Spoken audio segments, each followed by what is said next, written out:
When I saw Central on film and the way they shoot the ball and all those small guards, I knew we were going to have to make some adjustments at some point in time. Our big size in the first half was effective scoring inside. We had a very difficult time guarding their quickness and their small size. The adjustments we made at halftime, and this team continues to allow us to make adjustments, is we went to an all-guard lineup with Josh. Literally played 6 or 7 guards along with Josh the second half, and that was the difference in the game. Gave us a chance to switch on ball screens, handle their outside shooters better, handle their quickness, and at the same time we were tough enough to rebound the ball in the second half and felt like we had them at our mercy in transition once we got out and started running and really got into a great rhythm of the game. So hats off to them, but hats off to my guys for making the adjustments they need to make. For us right now, it's just about winning games and getting a little bit better, and obviously I think we got some things done tonight. Their ability to snap out of whatever they were in that first half, that shows maturity, right? You know, we did the same thing with Montana, and understanding it's about adjustments.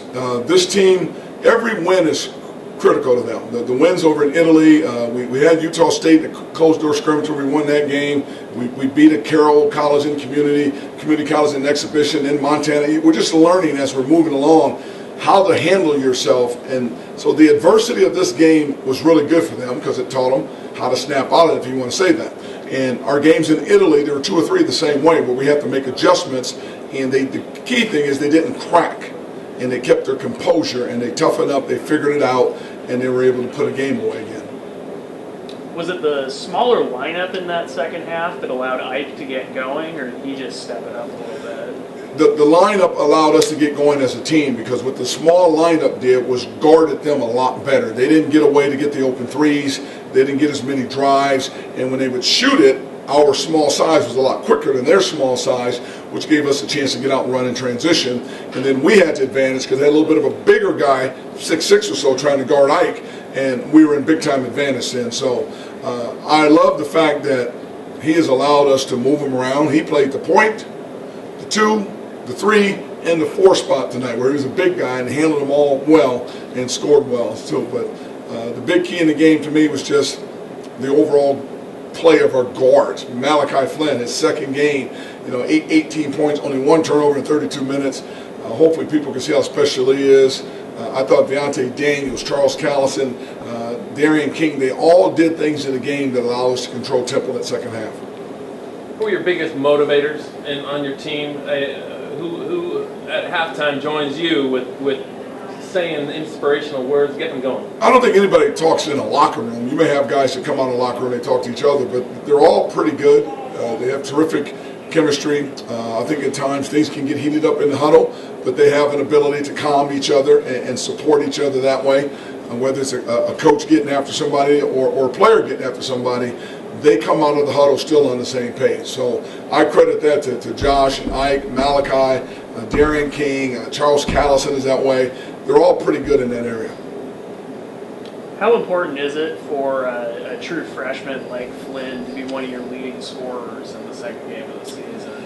It's not so much important that he's the leading scorer as it is he's growing into running the system and running the team and understanding the different basketball at this level. I don't care if it's over in Italy, I don't care if it's a Montana State or Central Washington, it's all different than high school. So the most important thing is understand the system, and the points will take care of themselves if he understands what we're doing defensively and then how to run a team offensively. And if I look at this team, the biggest difference between last year and this year on the offensive end, we're in such a better rhythm, flow, feel. We see and make more plays. We can shoot the ball better, shoot 50% again. So I'm happy with his production so far. What's the most important thing about your experience in the Virgin Islands? To compete against opponents that are at a high level. You talk about Creighton. That team's ranked for a reason. They just beat Wisconsin tonight, which is a really good program. So we're going to have our hands full. They're fast down the floor. They're athletic. They got great shooters. They got their size. They have everything we have. Only they've had more success with their program. So you're going to deal with a team that's in a great rhythm with a lot of confidence. So the most important thing is how we step up on center stage and compete against an opponent. And sometimes The adversity of an opponent like that will allow you to find your identity as a team, because you're going to have to battle. We got to play at a different level against them. Can a change of scenery be a distraction, or is that sort of give you fresh air? I think the change of scenery will make us feel like we're back in Italy again, where we came together and it's just us out on the road, and the fact that they can come down here and play in front of these people, play in this building, play an opponent. They've not done this before, and to have success at it as well too. Any little bit of success is big success for us right now. You'll look back on this and people won't care about it was Central or it was Montana State. It's the fact that you won those games, and let's just look forward to bigger things.